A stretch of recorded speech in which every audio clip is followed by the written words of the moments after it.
Streptococcus. Vamos a hablar sobre algunas características de esta bacteria.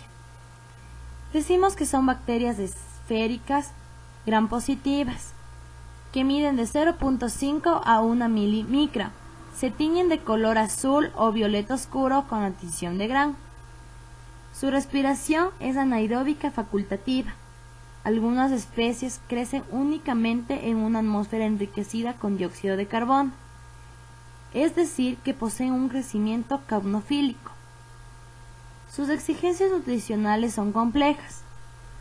Para el aislamiento de estas bacterias se necesitan medios de cultivo enriquecidos con sangre o suero. Producen ácido láctico mediante la fermentación de carbohidratos. Poseen catalasa negativa, que es una característica que los distingue de los estafilococos. También poseen oxidasa negativa. Son inmóviles ya que no poseen flagelos. Su crecimiento y su reproducción está entre 10 y 45% con temperatura óptima alrededor de 37 grados centígrados. En medios líquidos, estas bacterias se presentan en cadenas. Filogenia. La filogenia de los Streptococcus es: filo Firmicutes, clase Bacilli, orden Lactobacillales, familia Streptococcaceae y género Streptococcus. Clasificación. Los Streptococcus se clasifican según propiedades serológicas o también llamadas Lancelfiel, por patrones hemolíticos y por propiedades bioquímicas. Las propiedades serológicas se dividen en grupos de la A a la W, como el grupo A con el Streptococcus pyogenesis y el grupo B con el Streptococcus agalactiae.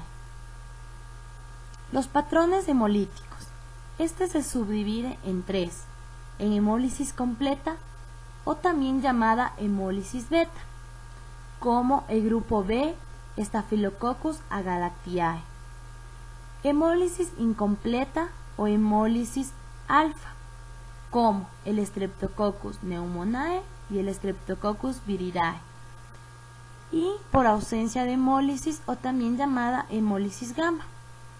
En las propiedades bioquímicas, estas bacterias están según las pruebas que se realizan.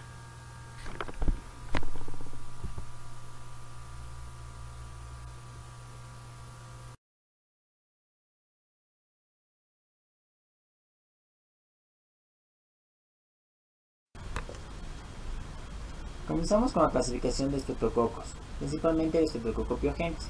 Características más principales tenemos que es un coco gram positivo que se dispone en cadenas. Origina diversas enfermedades supurativas y no supurativas. Es un estreptococo anaerobio facultativo y la especie más importante de estreptococos del grupo A. Etiológicamente viene de dos raíces: pius, que significa pus, y genalo, que significa engendrar o producir, es decir, va a ser un productor de pus que se asocia habitualmente a la formación de pus en heridas. Hablando de la estructura del Streptococcus pyogenes, vamos a decir que van a ser cocos esféricos de diámetro de 1 y 2 milímetros, que van a encontrarse formando cadenas cortas en muestras clínicas y cadenas de mayor longitud en medios de cultivo. El marco estructural básico de la pared celular es la capa de peptidoglucano, la cual tiene una composición parecida a la de otras bacterias gram positivas.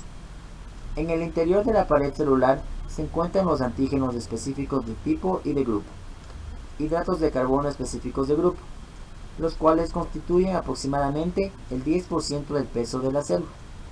Es un dímero de N-acetilglucosamina y de ramosa. Las proteínas específicas de tipo. La proteína M es la principal proteína específica de tipo, que se asocia a estreptococos virulentos. Se compone de dos cadenas polipeptídicas que forman una hélice alta. La proteína se va a anclar a la membrana citoplasmática y se va a extender a través de la pared celular y va a sobresalir por encima de la superficie celular. Las proteínas M se subdividen en moléculas de clase 1 y de clase 2. Las proteínas de M de clase 1 comparten los antígenos expuestos, mientras que las proteínas M de clase 2 carecen de antígenos expuestos comunes. A pesar de que estas cepas portadoras de ambas clases de antígenos pueden provocar infecciones supurativas y glomerulonefritis, tan solo las bacterias que contengan proteínas de clase 1 producen fiebre reumática. Una proteína secundaria específica de tipo que constituye un marcador epidemiológico útil en las cepas bacterianas que no expresan la proteína M es la proteína T, resistente a la tripsina. Otros componentes de la superficie celular.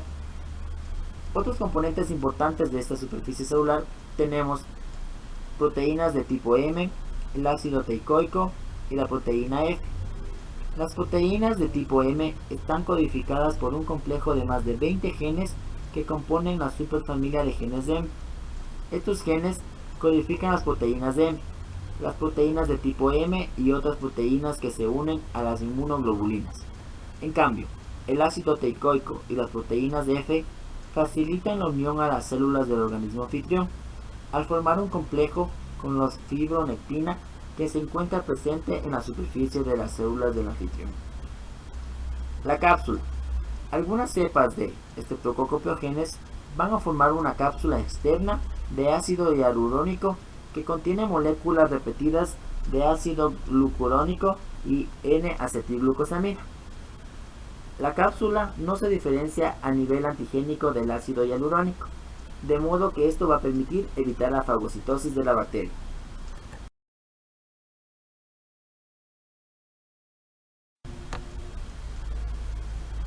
Hablando acerca de la patogenia e inmunidad, la virulencia del estreptococo del grupo A está determinada por la capacidad de las bacterias de adherirse a la superficie de las células, invadir las superficies epiteliales, evitar la opsonización y la fagocitosis y producir una variedad de toxinas y enzimas. El Streptococcus pyogenes dispone además mecanismos para evitar la opsonización y la fagocitosis. La región conservada de la proteína M se puede unir a una 3-globulina sérica, el factor H, la cual constituye una proteína reguladora de la ruta alternativa de complemento.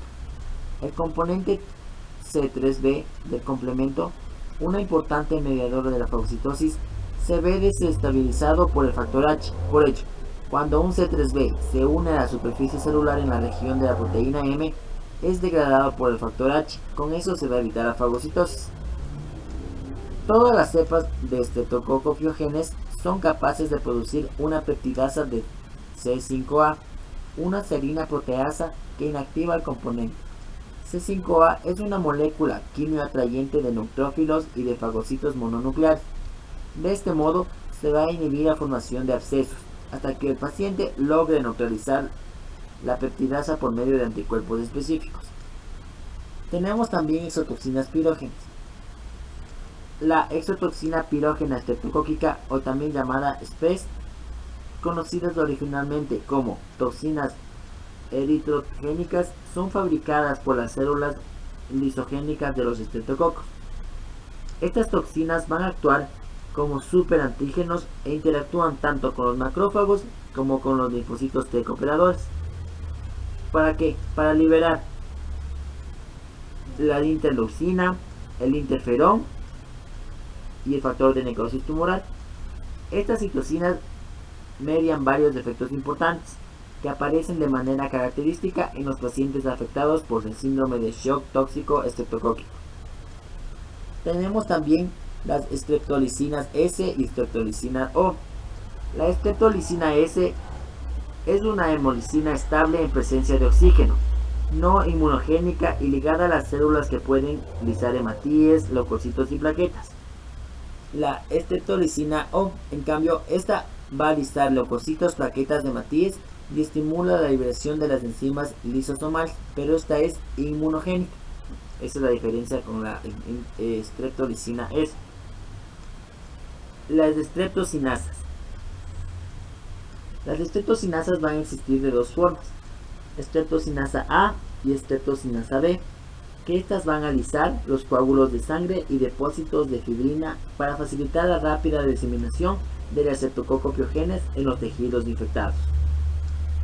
Presentamos también las de N-asas o desoxirribonucleasas. Estas van a ser 4 ADN-asas de la a la D. Estas van a reducir la viscosidad del absceso y van a facilitar la diseminación de los microorganismos. Presentamos también la C5A peptidasa. La C5A peptidasa es la que va a interrumpir el proceso de la C5A.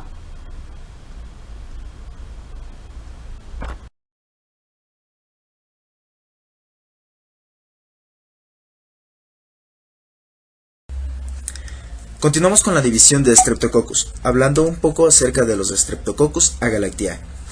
Estos se caracterizan por ser la única especie portadora del antígeno del grupo B.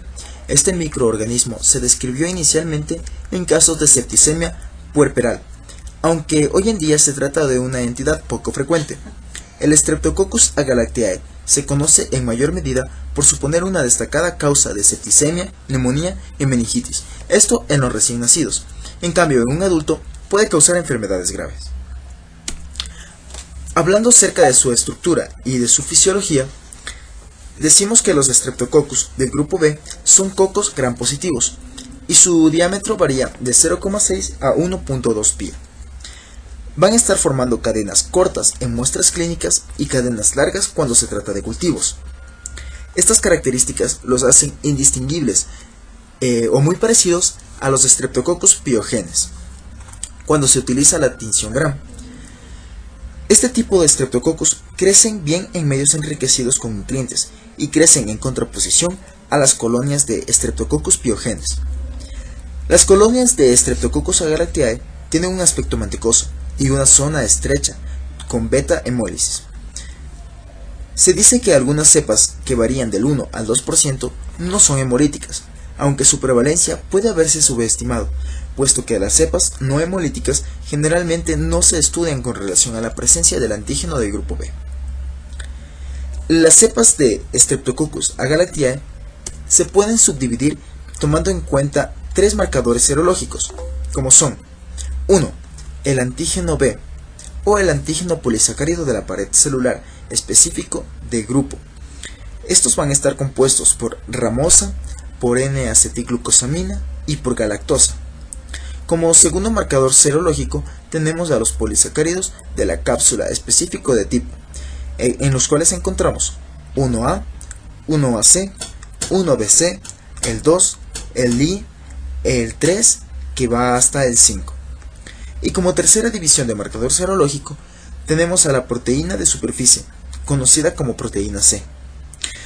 Todos estos polisacáridos específicos de tipo son importantes marcadores epidemiológicos, siendo los serotipos 1A, 3 y 5 los que se asocian con mayor frecuencia a la colonización y a la aparición de la enfermedad. La importancia de conocer estos serotipos es que al asociarse con la enfermedad y a los cambios de patrones de la prevalencia, dichos serotipos también su conocimiento resulta importante para el desarrollo de las vacunas. Patogenia e inmunidad. Se plantean 2 preguntas acerca de este tema de patogenia e inmunidad, hablando un poco acerca de la enfermedad estreptocócica del grupo B. La primera, ¿por qué se presentan en los recién nacidos un mayor riesgo? Y la segunda, ¿por qué se asocian algunos serotipos con una mayor frecuencia a la enfermedad? Bien, pues se dice que los anticuerpos que se desarrollan frente a los antígenos capsulares específicos de uno de los estreptococos del grupo B son protectores, un hecho que se explica en parte de la predilección de este microorganismo por los neonatos. En ausencia de anticuerpos maternos, el neonato tiene riesgo de contraer la infección. Además, la colonización genital por estreptococos de grupo B se relaciona con mayor riesgo del parto prematuro, y los niños prematuros están en una situación de mayor riesgo al padecer la enfermedad. La eliminación de los estreptococos del grupo B requiere la participación de las rutas funcionales clásicas y alternativa, esto en cuanto al complemento, sobre todo la ruta 3 y 5. Como consecuencia, los niños prematuros colonizados con valores de complemento fisiológicamente bajos o aquellos cuyos receptores para el complemento o fragmentos de hierro de los anticuerpos IgG no están expuestos en los neutrófilos, tienen una mayor probabilidad de diseminación sistémica del microorganismo. Por otra parte, se ha observado que los polisacáridos capsulares específicos de tipo de los estreptococos 1A, 1B y 2 poseen un residuo terminal de ácido siálico. El ácido siálico puede inhibir la activación de la ruta alternativa de complemento, interfiriendo así la fagocitosis de estas cepas de estreptococos de grupo B. Esta es la principal manera de cómo evita el Streptococcus agalactiae, cómo va a atravesar las barreras de defensa de nuestro organismo para lograr causar la enfermedad. Este es un mecanismo de autodefensa para lograr colonizar e invadir y causar las patogenias respectivas. Mientras que los estreptococos del grupo B producen varias enzimas como las adeneasas, las hialuronidasa, la neuraminidasa, las proteasas, la hipurasa y las hemolicinas. Aunque estas enzimas son útiles en la identificación del microorganismo, aún se desconoce cuál es la función en la patogenia de la infección. También vamos a tener otros estreptococos, los cuales pertenecen a los beta-hemolíticos. Entre los restantes estreptococos beta-hemolíticos, los grupos C, F y G son los que se asocian más a menudo a la enfermedad en el ser humano. En este grupo destacan los Streptococcus anginosus y los Streptococcus dysgalactiae. En los anginosos vamos a tener incluidos a los grupos anginosus, los constellatus y los intermedios. Estos tres tipos de Streptococcus van a estar dentro de la clasificación del grupo de Streptococcus anginosus. Los miembros del grupo Streptococcus anginosus pueden poseer el polisacárido capsular de los grupos A, C, F o G, mientras que los Streptococcus dysgalactiae pueden portar el antígeno del grupo C o G. Lo tenemos resumido en este cuadro de aquí. Se debe recordar que una capa o cepa individual tiene solo un antígeno de grupo. Este es un hallazgo que coincide con la creencia de que la especie constituye en realidad un grupo de especies estrechamente relacionadas.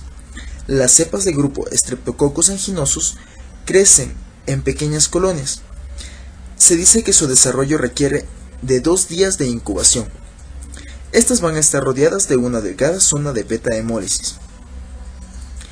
Estas especies se asocian fundamentalmente a la formación de abscesos y no a la faringitis, en contraposición con el otro Streptococcus de grupo A, el Streptococcus pyogenes y el Streptococcus dysgalactiae forman grandes colonias con una gran zona de beta-hemólisis en los medios de agar sangre. Este es un patrón semejante ya descrito para los Streptococcus pyogenes. Al igual que los Streptococcus pyogenes, los Streptococcus dysgalactiae provocan faringitis, la cual se complica algunas veces con glomerulonefritis aguda, pero nunca de los casos con fiebre reumática. Otros Streptococcus agrupables es el Streptococcus bovis, aunque la cepa beta-hemolítica original fue clasificada por Lancefield como grupo D. La mayor parte de las cepas son A-hemolíticas o alfa-hemolíticas y actualmente se han clasificado de nuevo en el grupo de los Streptococcus viridans. El Streptococcus bovis tiene una significación clínica, ya que las cepas que pueden producir bacteremia tienen una marcada asociación a neoplasias ocultas del colon.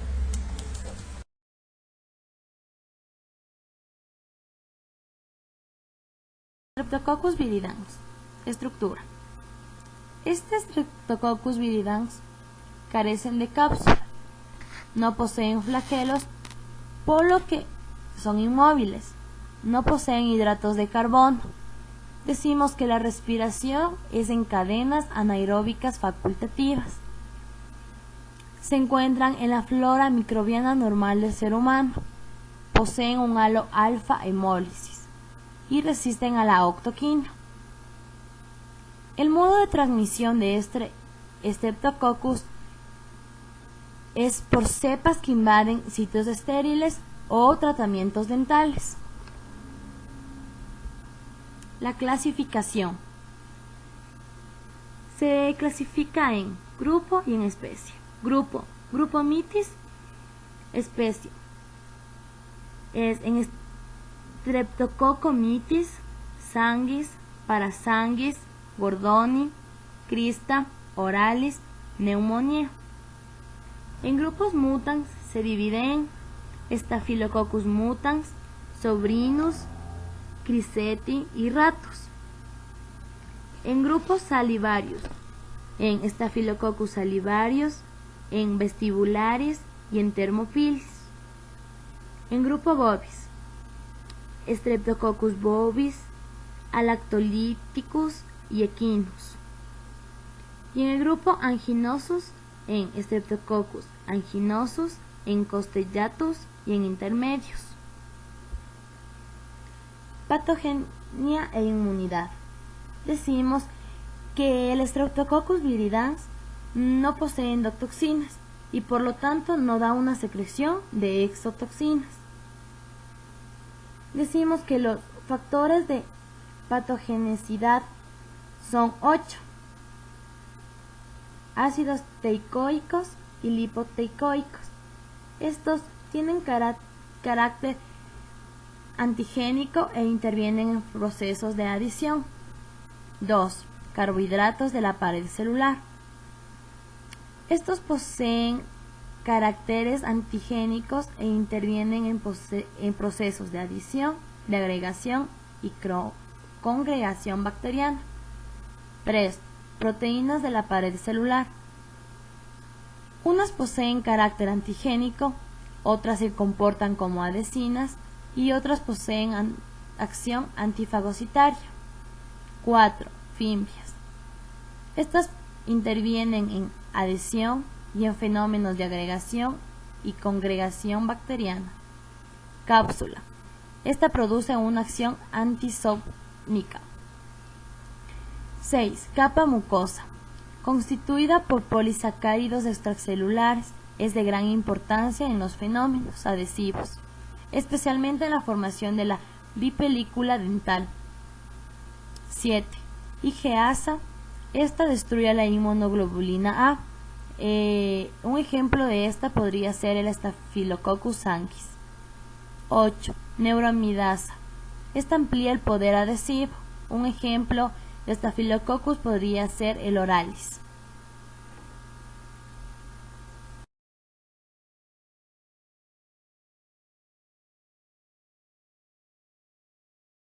Streptococcus pneumoniae o neumococo. Esta especie fue aislada en forma independiente por Pasteur y por Steinberg hace más de 100 años. Este tiene origen etiológico. Pneumopulmones, es decir, causa neumonía. La estructura del Streptococcus pneumoniae. Decimos que el neumococo es un coco gram positivo encapsulado. Las células van a tener un diámetro de 0,5 y 1,2 grum, con una forma ovalada o de lanceta, y se disponen en parejas o en cadenas cortas.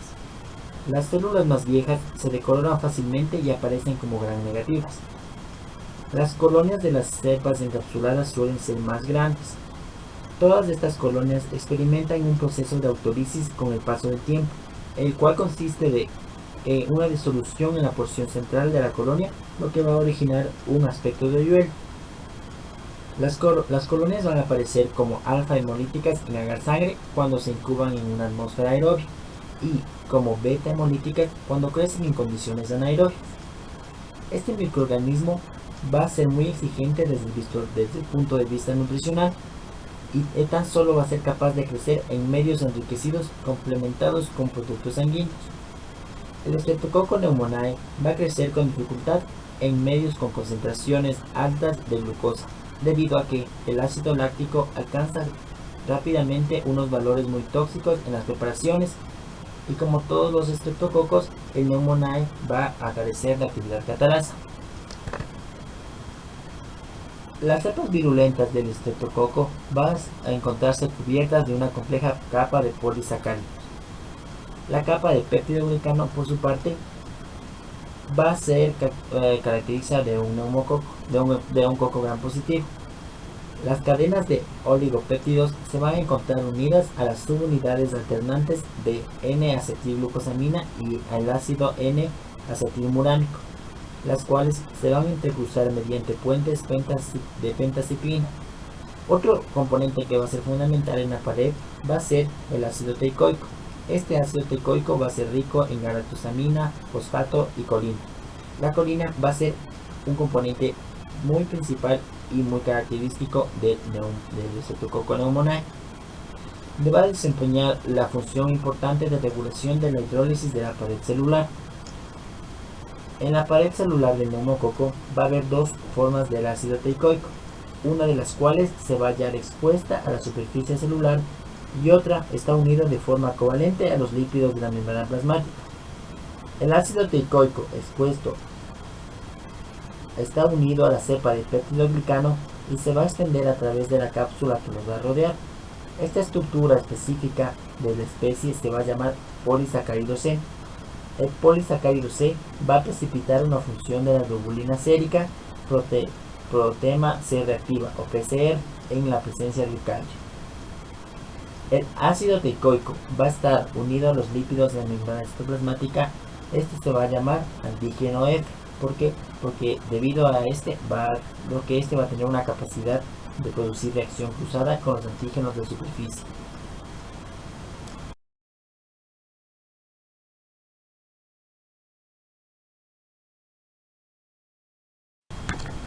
Sobre la patogenia e inmunidad del Streptococcus pneumoniae, las manifestaciones de la enfermedad se deben fundamentalmente a la respuesta del organismo anfitrión a la infección, en mayor medida que la producción de factores tóxicos específicos del microorganismo.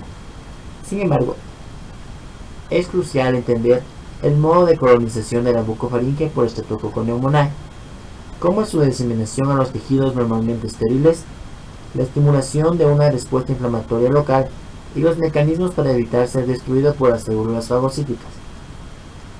La colonización y la migración.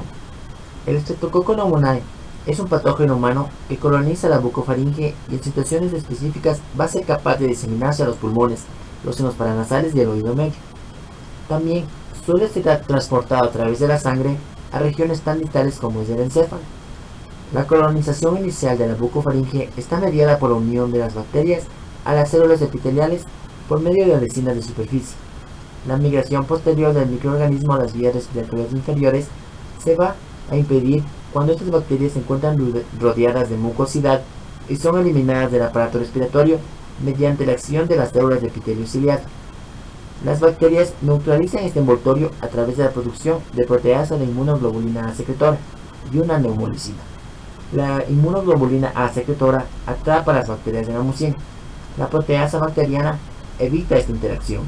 La neumolicina es una citosina semejante a la streptolicina O del Streptococcus pyogenes.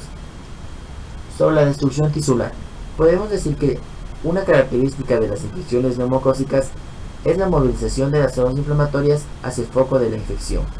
El proceso está mediado por el ácido teicoico, fragmentos de peptidoglucano y neumolicina. El ácido teicoico y los fragmentos de peptidoglucano van a activar la ruta alternativa de complemento, produciendo C5A, el cual interviene en el proceso inflamatorio. En cambio, la neumolicina activa la ruta clásica de complemento, dando lugar a la producción de componentes C3A y C5A. Como consecuencia de lo anterior, los leucocitos activados fabrican citocinas como interleucina 1 y factores de necrosis tumoral. La producción de peróxido de hidrógeno por el Streptococcus pneumoniae puede ocasionar igualmente un daño tisular causado por los intermediarios reactivos de oxígeno. La fosforicolina de la pared de las células bacterianas puede unir a los receptores del factor activador de plaquetas. Mediante esta unión, las bacterias logran entrar a las células donde se van a encontrar protegidas de la organización y fagocitosis, y desde ellas se van a diseminar a zonas restringidas como la sangre y el sistema nervioso central. Esta actividad facilita la diseminación de la enfermedad. Hablando sobre la supervivencia fagocítica, el Streptococcus pneumoniae sobrevive a la fagocitosis como consecuencia de la protección antifagocítica que le va a proporcionar su cápsula y la inhibición de la actividad oxidativa fagocítica de la célula mediada por la neumonicina.